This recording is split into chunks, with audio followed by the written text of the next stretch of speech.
Yes. Why, when one is on a journey, the prayers are shortened, but when one is sick, the prayer is not shortened, whereas a sick person is both sometimes mentally and physically worse off than one who is on the journey.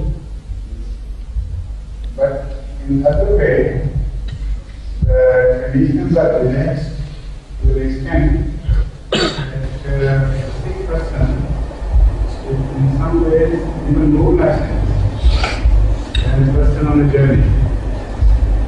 For example, if somebody is sick, to the extent that he is sick, he is relieved of his obligation, and the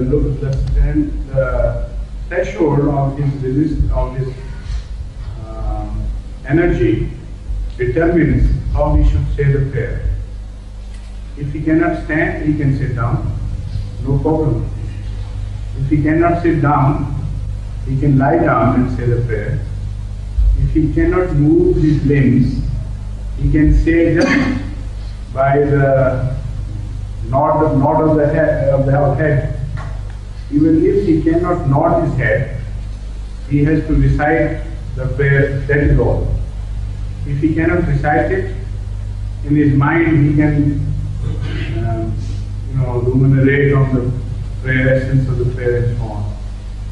So this is a beautiful way of treating the sick.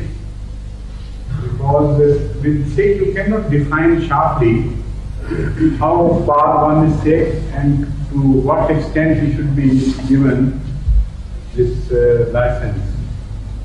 So according to the standards of the sick, this treatment is completely in accordance with the situation.